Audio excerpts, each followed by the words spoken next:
Merci beaucoup pour l'introduction, Déborah, et bienvenue à toi, Héloïse. Nous sommes ravis de t'avoir avec nous pour ce Retail Day.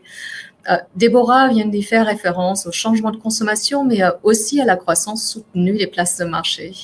Dans ce contexte, chez ManoMano, vous avez annoncé en juillet de cette année une nouvelle levée de fonds pour de nouveau accélérer votre croissance.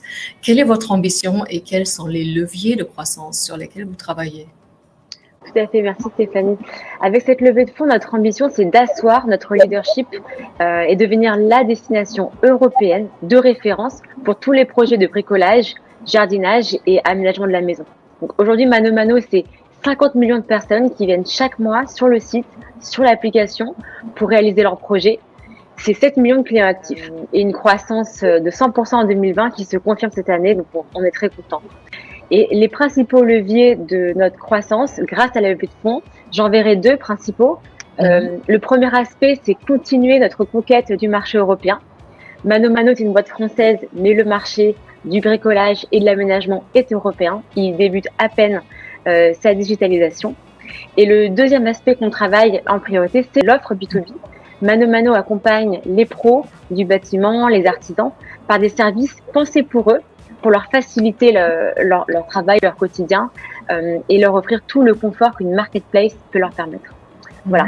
Et donc, tout ça n'est possible que par un plan d'embauche très ambitieux.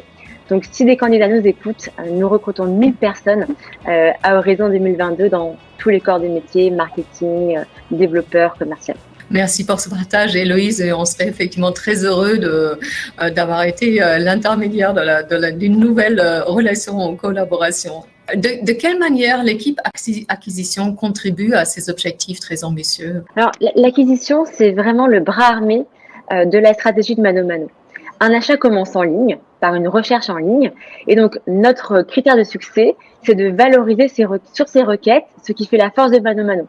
Donc le prix, le choix et le conseil. Et donc très concrètement, chez ManoMano, on va faire ça de plusieurs façons. La première, c'est en se positionnant sur les mots-clés qui comptent. Et ça passe par un ciblage de mots-clés ultra pertinent et notre capacité à sans cesse alimenter notre base de données de mots-clés. Le deuxième aspect, c'est de ne rater aucune opportunité. On s'adapte, on suit la demande et ses fluctuations.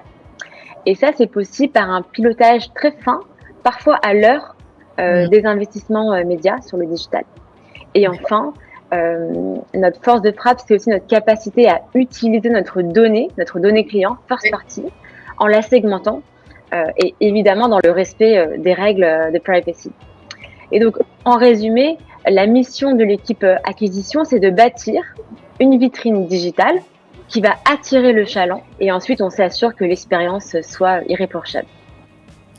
Et pour réaliser ces ambitions, vous vous appuyez aussi sur vos partenaires.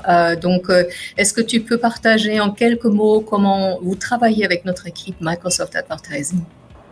Aujourd'hui, Microsoft Advertising nous accompagne pour diversifier notre mix, aller chercher plus de reach, de l'incrément en volume.